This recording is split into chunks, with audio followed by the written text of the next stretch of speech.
I think about things to put me through different emotions. So when I get down to the comedy store, whatever club I'm going to perform at, I can feel a different range of emotions. You know, I think about a friend dying. I think about a good day. I think about a sad day. I think about a day that I was confused.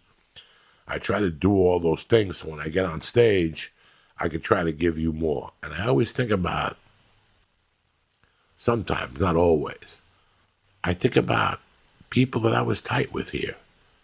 You know, okay, somebody like Ralphie, for example. When Ralphie had that apartment, I had conversations with 5 or 6 people, different people in that apartment, heartfelt conversations about comedy and acting and what their dreams were and why they were going to do it and how they were going to please their parents and blah, blah, blah. Those people are gone. Those people are gone. Those people are long fucking gone. And are we friends on Facebook now? Yes and no.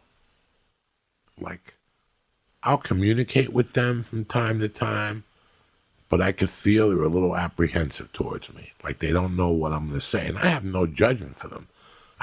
Listen, everybody has different situations and everybody has a fucking breaking point. Everybody has a breaking point. This life out here is fucking hard. A lot of people think they're going to stroll up, go to a bar, bump into Bruce Willis, and their life is going to be set for a long time. And that's not what it is. And when people realize that, they get cracked. Like, you know, I don't know what year I realized it, but once I realized it, I just moved on. Okay, if this is the way it's going to be, then I got to find my niche. I just moved on. But there's people that find out that this is work, and they crack. They fucking crack. I had a girl emailing me for a couple of weeks. She had seen me in the store, and she asked me if she could have my information, that she was into marketing or something. And then a week later, I'm telling Lee these fucking Facebook messages she's sending me.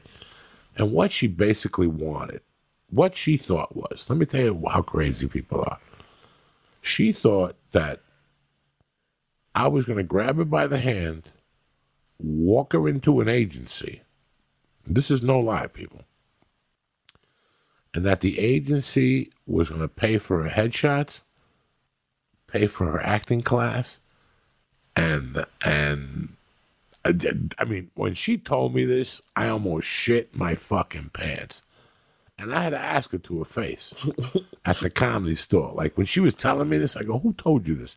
Because she finally came up to the comedy store about 10 days ago with a headshot. Out of the blue. Like, I'm standing there talking to a bunch of people. And she came up out of the blue and she goes, hey, can you give this to your agent? I go, my agent isn't open till January 7th. And I go, what's in there? She goes, a headshot. So I go, let's see it. And she took the headshot out. And it was a picture her friend had taken of her. And she put it on a Mac like a fucking thing. And I go, this isn't a headshot. I go, there's no name on it. There's nothing. And she goes, well, you told me just to take a headshot. I go, no. Because I thought she hung out with a bunch of actors. She's a young girl. She's a young black girl. I thought she hung out with a bunch of actors. She has that actory look to her, right. You know? So she goes, no, my friend told me this would work. I go, listen, I hadn't talked to the agent yet because it was the holidays. I go, give me around the 7th or 8th, and I'll call the agent and see what he needs from you. You know, I was really going to call an agent. Like, I was really going to make a call for her and see if the guy could help her, you know, because he told me he specializes in accents. Okay, gotcha. People with accents, you know. So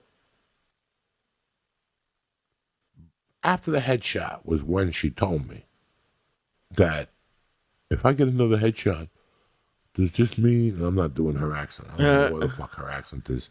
She goes, does this mean that you'll take this to your agent and then he'll pay for my headshots and pay for my acting class? And I go, who told you this? And she goes, these actresses I was hanging out with the other night. I go, if that's what their agents do, why don't you take that stuff to them? I know this guy a few years. I don't think he's going to do that. Right. So she was like, well, I go, first off, do you have a tape? like an acting reel, anything. And she goes, I have nothing. I go, you just going to give this guy your headshot? Do you have a resume? And she goes, well, I have a work resume, not an acting resume. I go, well, you have to come up with something. You have to come up with a page that says your height, the color of your eyes, and who you're studying with, and what commercial workshop you've taken. You have to come up with something. And I could see in her face like she was giving me attitude, like she was like getting insulted.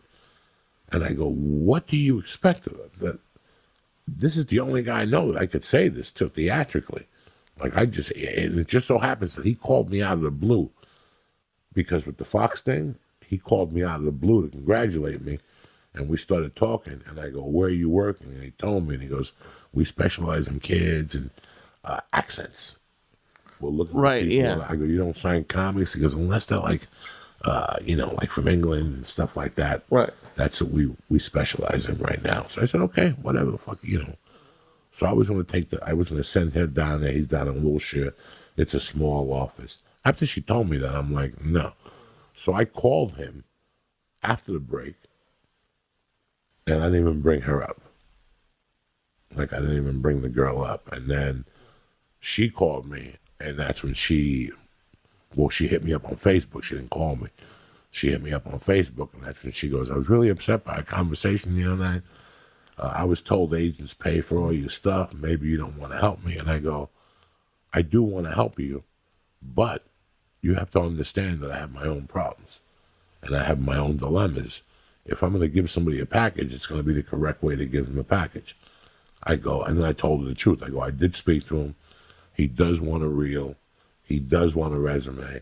And he does want you to be in an acting class so you come watch it. This guy's by the book. I know this guy. He's really fucking white. You know what I'm saying? There's just some people who buy the book that they want you to be in an acting class. They want to come see you at the acting class. I wouldn't go see anybody in an acting class. But there's some agents that they're into that shit. And I knew what school he came from. I knew what agency he was at before. And I knew that when I tried to sign with them years earlier, they put me through the fucking ringer. They put me through the ringer, and I had a reel. And I had done The Longest Yard. And I had done Spider-Man 2. And they were still like, they had to have a meeting about it and fucking walk around the corner and talk to casting. They wanted me to give them 3 casting resumes, like people that are casting directors, to give them 3 calls and a director. I had to do all this shit. Then they signed me. And then my buddy, who I'm talking about, left. And I ended up staying there, and then I stopped getting residual checks. And I'm like, what the fuck's going on? Oh, Jesus. SAG says I'm supposed to get a check on the 26th of January. And it's the fucking 1st of February, and I haven't gotten a check. And then I was supposed to get another check, and then another check, and I didn't get them. And I called SAG, and I go, SAG, what's going on with my checks? And they're like, oh, we're sending them to your new agent. And I go, why would you send them to your new agent? And they said, because you signed the paperwork. I go, I didn't sign shit. I go, if you know anything about me, I'm a coke fiend. I live off my fucking residuals. And I ran to that office, and I told him to have my fucking checks, and I fired him. But he had left already. Nobody had told me that he had left. Why didn't he tell you? Because he was embarrassed. I finally went to the agency. I go, what the fuck? You left? You didn't tell me that you left? And he's like, I'm sorry. I got pulled in here. It was a children's agent, and they didn't want me to take adults with me, so that's what happened. So I was over there, we're getting fucking robbed. But the point being that I couldn't understand why she just thought that I could walk her in. Like, are you fucking crazy? It must work for some people. Like, that's a scary thing. Is it must. I mean, I hate to be mean or rude, but like maybe those girls were sleeping with the agents, or maybe they were creepy agents who had like a really weird deal. Like they took your residuals, but they'll pay for headshots up front, or like but that's not a normal.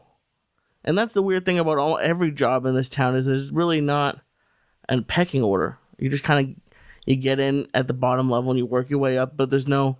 It's hard to even ask anybody else how you did it because it changes. It changes. It keeps changing over and over again. And the table keeps changing. You know, what they do with you, they won't listen. I know people that went to the Comedy Store And 2 days later, they had a top-notch agent and a top-notch manager. Right, yeah, just do that. Just through the Comedy Store. Just do it one day at the Comedy Store. I went to the Comedy Store for 10 years. Nobody fucking talked to me. Nobody said 2 fucking words to me. There was people who went up to the Comedy Store and got an agent.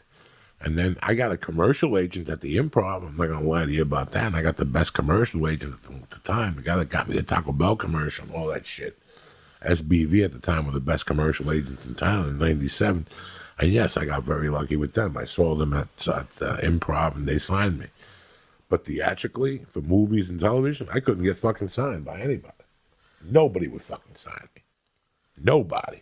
If it's 2 in the afternoon and you ain't high, go fuck yourself. Get out of my face. I want you around me like I want cancer in my ball sack. You know what I'm saying? You're gonna come around here looking at me with your fucking wide eyes, thinking that I'm gonna reform. Go fuck yourself. My morning starts at 5:30 a.m. Either you're there or you're square. You know what I'm saying?